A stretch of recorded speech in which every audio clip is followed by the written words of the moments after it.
जय Hind. Good morning friends. आज मैं पुनः, जैसा कि मैंने बताया था कि आपको चार अंकों वाले संख्याओं के बारे में बात करेंगे, जिसमें आपको बता पाएंगे कि ये जो चार अंकों की संख्या है ये किसका वर्ग का मान है, यानी कि ये कौन सी संख्या का स्क्वायर का मान ये दिया हुआ है। तो इसके लिए भी मैं वीडियो अब इसके पहले बताया हूँ स्क्वायर निकालने के लिए, यानी कि दो अंकों का। और इस वीडियो में मैं बताऊंगा कि ये जो संख्याएं चार अंक का है ये किसका वर्ग है, इसके बारे में हम लोग बात करेंगे और इसको भी आप सेकेंडों में निकाल पाएंगे। कुछ यहाँ पे मैं विस्तार से वीडियो को बताने का प्रयास कर रहा हूँ। जैसे कि ये 1 से 10 तक का स्क्वायर दिया हुआ है, तो हमको ध्यान देना है कि इकाई अंक के ऊपर ध्यान देना है। जैसा कि 1 का स्क्वायर है, 2 का इस तरह से है, तो 1 किस किस के इकाई अंक पे है। तो 1 जो है यहाँ पे देखिए, 1 जो है और 9 के लास्ट में इकाई अंक के बाद है। 2 का स्क्वायर 4 है और 4 फिर और किसी के इकाई स्थान पे है तो 8 पे है। तो इसको हमने यहाँ पे बताया है कि अगर किसी के इकाई अंक पे यानी कि लास्ट में 4 आए और 4 आए तो वो संख्या या तो 8 का स्क्वायर हो सकता है, नहीं तो 2 का स्क्वायर हो सकता है। इसके अलावा 3 का स्क्वायर 9 और 9 फिर खत्म हो रहा है 7 के 49, यानी कि वो संख्या या तो 3 का स्क्वायर होगी या नहीं तो 7 का स्क्वायर होगी। 5 के लिए आपको इसमें ज्यादातर विशेष कोई ये लॉजिक नहीं है। 5 का स्क्वायर यानी कि 5, 15, 25, 35, 45 इस तरह के जितने भी सवाल आएंगे जिसके अंत में 5 होंगे उसके आप स्क्वायर करें या 3 बार करें, क्यूब करें, उसके अंत में 5 ही आता है। 6 की बात कर ले तो 4 का स्क्वायर होगा या 6 का स्क्वायर होगा तो अंत में 6 आएगा। तो उसी के आधार पे मैं यहाँ पे आपको सवाल बताऊंगा और मैं विस्तार में इस वीडियो की देखने की आवश्यकता है। ये थोड़ा सा जटिल है, लेकिन एक बार आप समझ जाते हैं तो आसानी से इस तरह के सवालों को हल कर पाएंगे। पहले हमको क्या करना है, पहले इस सवाल को हम लोग को जोड़ा लगाना है, जैसे यहाँ और यहाँ। उसके बाद जोड़ा लगाने के बाद इस इकाई अंक को टारगेट करना है। तो जैसे बताया गया कि 4 इकाई अंक यहाँ 2 के स्क्वायर में आता है और 8 के स्क्वायर में आता है। तो या तो वो संख्या 2 पे समाप्त होगी या तो वो संख्या 8 पे समाप्त होगी।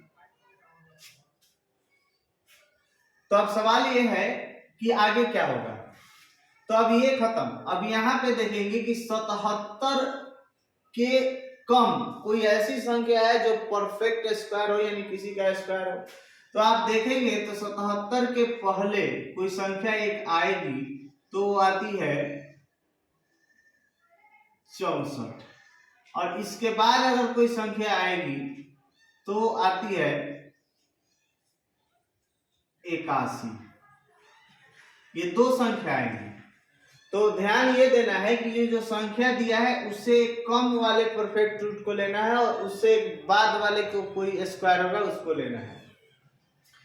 और ये पहले वाले संख्या का ये किसका वर्ग है, तो 8 का, तो इस दोनों में हम 8 लिख देंगे। अब सवाल ये उठता है कि ये सही होगा कि ये सही होगा। तो उसके लिए क्या करना है, देखना है कि कौन 77 के आसपास कौन है, 77 के करीब कौन है। तो करीब अगर देखा जाए तो यहां से इसका गैपिंग 4 है और इसका गैपिंग है आपका ज्यादा, यानी कि ये आपके ज्यादा करीब है।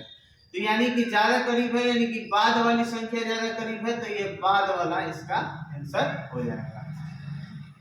उसके बाद यहाँ पे अगर हम बात करते हैं इसके बारे में, तो फिर यहाँ पे 4 लिखा हुआ है इकाई अंक पे, तो ये 2 का स्क्वायर हो सकता है, नहीं तो 8 का स्क्वायर हो सकता है। अब यहाँ पे जो संख्या दी गई है इस पे ध्यान देंगे। तो जोड़ा तो लगाना ही है, नहीं भी लगाएंगे तो आप समझ रहे हैं तो उतना से आपका काम चल जाएगा। तो ये इसके नीचे कौन रहता है, तो 16 हो सकता है, और नहीं तो इससे अगर ज्यादा कोई स्क्वायर है तो 25 हो सकता है। तो ये जो पहले वाली संख्या किसका वर्ग है, 4 का, तो हम लोग दोनों के आगे 4 ऐड करेंगे।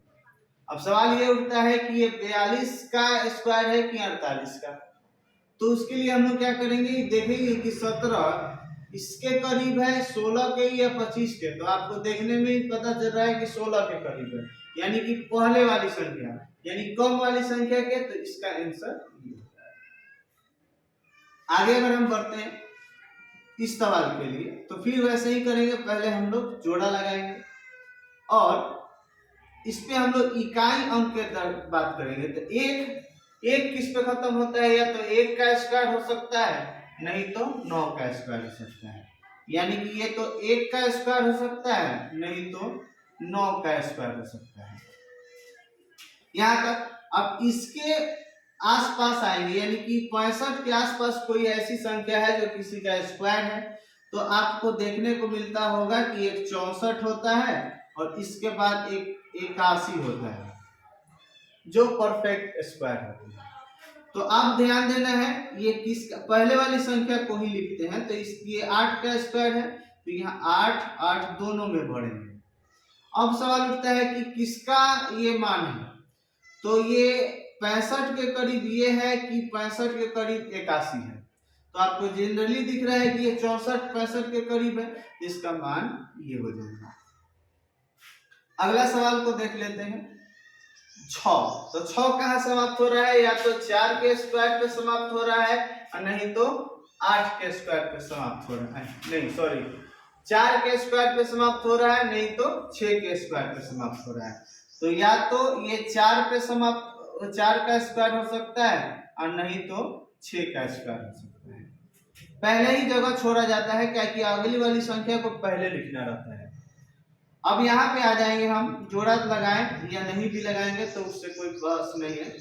अब ये देखेंगे कि 73 से कम कोई परफेक्ट रूट है कि नहीं। तो 73 से पहले एक आता है 64 और इसके बाद आता है 81। तो अब ये पहले वाले संख्या का ही मान लिखा जाता है। तो 64 8 का स्क्वायर है, तो यहाँ पे 8 8 भरती।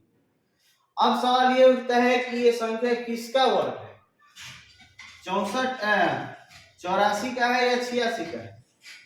तो क्या होगा, इसमें हम कौन किसके नजदीक ज्यादा है। तो यहाँ पे 8 का गैपिंग है और यहाँ पे आप अगर देखें तो इसमें 6 3 9 का गैपिंग है, यानी इसमें गैपिंग कम है, इसमें गैपिंग कम है, यानी कि बाद वाली संख्या इसका आंसर हो जाता है। तो इस तरह से आप कोई भी 4 अंकों वाली संख्या को आसानी से निकाल सकते हैं। यही सवाल बाहर करके इसको बताया गया है, लेकिन आपको एग्जाम जब आता है तो कोई संख्या ऐसे दे देती है रूट में और इस तरह से आपको ये मान दिया जाएगा और आपको पूछा जाएगा कि इसका वर्गमूल बताएं। यही संख्या रहेगा और कहेगा कि इसका वर्गमूल बताइए। तो इस पे आप क्या चढ़ाते हैं, रूट। जैसे मान लीजिए कि ये आपको सवाल दिया जाए, ये वाला क्या कहा जाए कि 42, इधर नहीं हम यहाँ पे बना देते हैं इसी के अंतर्गत, 42 25 का वर्गमूल बताइए। अगर इस तरह का सवाल है तो वर्गमूल बताने के लिए कहता है, इसका मतलब इसके अंदर रूट चढ़ जाएगा। तो क्या करना है, वैसे ही हम लोग नियम लागू करेंगे। ये बाहर करके आपको समझाया गया, सेम नियम यहाँ भी लागू होगा। तो क्या करना है, इकाई अंक को देखना है। जोड़ा तो आप लगा सकते हैं यहाँ पे अगर मन है तो, नहीं तो आप समझ रहे हैं तो ऐसे भी कर लेंगे। तो 5 इकाई अंक है, तो 5 खत्म हो रहा है, यानी कि ये 5 का ही होना चाहिए। तो ये आपने लिख दिया 5, ये 5 पे ही समाप्त होगा, इसका कोई और रूल नहीं है। तो 5 पे समाप्त होगा और 5 किसी के अंत में आता नहीं है, तो ये 5 पे ही समाप्त होगा। एक ही संख्या हो सकती है। उसके बाद अब करना क्या है कि 42 के आसपास देखना है। तो 42 के पहले कोई है तो 36 है, नहीं तो 49 है। स्क्वायर में अगर बात करेंगे तो इसके आसपास कौन है, 36 की 49। तो इसमें गैपिंग कितना का है, तो इसमें गैपिंग है आपका 6 गो का और इसमें गैपिंग है 7 गो का। तो यानी कम वाला को लेना है, तो यहाँ पे हमने लिखा 60। अगर आप इसको चेक करना चाहते हैं तो चेक भी कर सकते हैं। 65 को स्क्वायर करके देखिए, 50 25 हाथ में 2, 30,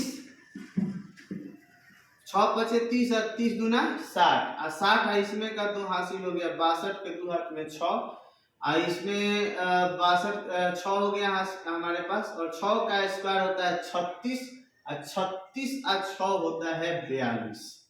तो आप यहाँ इस तरह से साबित कर सकते हैं।